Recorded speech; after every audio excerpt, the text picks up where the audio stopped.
This story was sent to me by a woman named Alicia, who claims it happened to her in the summer of 2023. She swears every detail is true, and after reading it, I'm not sure what to believe. I'll let her words speak for themselves, but as always, it's up to you to decide if this is real, or something far worse. My name is Alicia, and I used to work as a personal assistant for high-profile events in Los Angeles. It wasn't glamorous, long hours, endless emails, and catering to the whims of the elite, but it paid well, and I got to rub shoulders with people most only see on screens. In July 2023, I landed a gig that seemed like a dream, assisting at a private charity gala in the Hollywood Hills, where Beyoncé was not only performing, but also co-hosting. Yes, word in her mouth, the Beyoncé, global icon, voice of a generation, the woman whose music had been my soundtrack since I was a kid. The event was held at a sprawling mansion, a labyrinth of marble floors, towering windows, and manicured gardens that glowed under string lights. The guest list was small but exclusive, about 150 people, all A-listers, philanthropists, and industry titans. My role was to coordinate logistics, manage the schedule, liaise with Beyoncé's team, and ensure everything ran like clockwork. I'd met her briefly during setup the day before, and let me tell you, she was everything you'd expect. Poised, warm, but with an intensity in her eyes that made you feel seen. She thanked me for my work, her voice soft but commanding, and I was starstruck. The gala was set to start at 7 p.m. with Beyoncé's acoustic performance, a rare, intimate set, scheduled for 10. My day began at dawn, double-checking catering, security, and the stage setup. By afternoon, the mansion buzzed with activity, but there was an odd undercurrent I couldn't place. Staff whispered about strange noises in the upper floors, creaking floorboards, faint murmurs, like the house itself was restless. I chalked it up to nerves. Big events always brought out superstitions. Around 5 p.m., I was in the ballroom, reviewing the lighting cues, when Beyoncé arrived for her soundcheck. She was in a gold dress that shimmered like liquid sunlight, her presence filling the room even without a microphone. I stood off to the side, clipboard in hand, as she ran through Halo and a few other songs. Her voice was flawless, but I noticed her pausing between takes, glancing toward the back of the room. At first I thought she was checking the acoustics, but her expression was off. Her brow furrowed, and she gestured to her manager, a tall woman named Carla, who hurried over. They spoke in hushed tones, and I caught fragments. Someone was standing there. Not on the list. Carla scanned the room, but it was empty except for me and a few techs. Probably a staff member, she said, loud enough for me to hear. Beyoncé nodded, but her eyes lingered on the shadowed corner by the grand staircase. I felt a chill, though the room was warm. I told myself it was nothing. Celebrities were paranoid, right? With fame like hers, you'd always be on edge. The gala began on time, and the mansion transformed into a glittering spectacle. Guests arrived in waves, their laughter and clinking glasses drowning out the earlier unease. I moved through the crowd, checking on caterers, adjusting schedules, and relaying messages to Beyoncé's team. She was mingling, her smile radiant, but I noticed her staying close to Carla and her security detail, her eyes darting to the edges of the room every so often. Around 8:30, I was near the garden entrance, updating the event timeline, when a server named Marcus grabbed my arm. His face was ashen, his bow tie askew. "Alicia, you saw her, right?" he whispered, his voice trembling. "Saw who?" I asked, thinking he meant Beyoncé. "The woman in black," he said. "She's been standing by the fountain all night, just watching. No one's talking to her. I checked with security. She's not on the guest list." I frowned. Gate crashers happened, but this was a fortress. Security was airtight. "Describe her," I said. "Tall, black dress, pale skin, too pale. Her face is wrong, like it's not real. And her eyes, they don't blink." He shuddered. "She was looking at her." "Who?" I pressed, though my stomach was already sinking. "Beyoncé," he said. "Every time she moves, the woman's eyes follow her. I swear, Alicia, it's not human." I told Marcus to calm down and report it to security, but his words gnawed at me. I started scanning the crowd, looking for this woman in black. I didn't see her, but I noticed guests acting strangely, pausing mid-conversation, staring into empty spaces, their smiles faltering. The air felt heavier, like a storm was brewing, though the night was clear. At 9:15, I got a call from Carla. "Alicia, Beyoncé needs you in the green room, now." Her tone was sharp, urgent. I hurried upstairs, my heels echoing in the quiet hallway. The green room was a plush suite where Beyoncé was prepping for her performance. When I entered, she was sitting on a velvet couch, her gold dress catching the lamplight. Carla stood by the door, arms crossed, and a security guard hovered nearby. "Alicia," Beyoncé said, her voice steady but laced with something I hadn't heard before. Fear. "Have you seen anyone out of place tonight?" I hesitated, Marcus's words flashing in my mind. "One of the servers mentioned a woman in a black dress," I said carefully.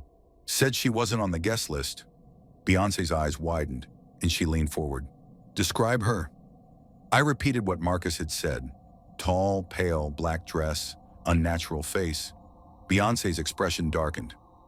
"I saw her," she said, "during sound check and again in the crowd. She was standing by the garden just staring at me. I thought it was a fan at first, but..." She trailed off, rubbing her arms as if cold. "There's something wrong with her. I can feel it," Carla cut in. "We've checked the cameras. No one matching that description shows up. Not on the feeds, not at the gates." Beyoncé shook her head.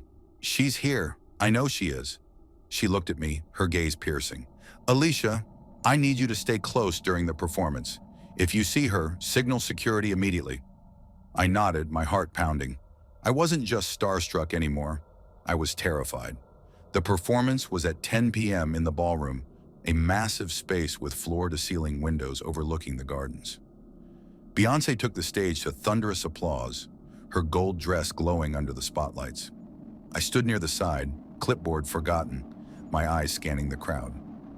She began with "Halo," her voice soaring, but I could see the tension in her posture, the way her gaze flicked to the shadows. Halfway through the song, I saw her. She was by the far window, half hidden in the dim light. A woman in a long, flowing black dress, her skin unnaturally pale, her face too smooth, like porcelain. Her eyes were wide and unblinking, locked on Beyoncé. My breath caught, and I signaled the nearest security guard, pointing toward her. He moved through the crowd, but as he approached, the woman stepped back and vanished into the darkness beyond the window. Beyoncé's voice faltered for a moment, her eyes meeting mine. I nodded, mouthing, "She's gone." She continued singing, but I could tell she was shaken. The crowd didn't notice, lost in her performance, but I saw Carla whispering to the security team, their faces grim. The set ended at 10:30, and Beyoncé left the stage to another standing ovation. I followed her to the green room, where she collapsed onto the couch, her hands trembling. "She was there," she said, her voice barely above a whisper. "I saw her in the window. She wasn't human." Carla tried to reassure her. "We've got people searching the grounds. She's probably just a stalker who slipped through." Beyoncé shook her head. "You don't understand. I felt her before. Not here, but other places. Concerts, events. A presence, always watching.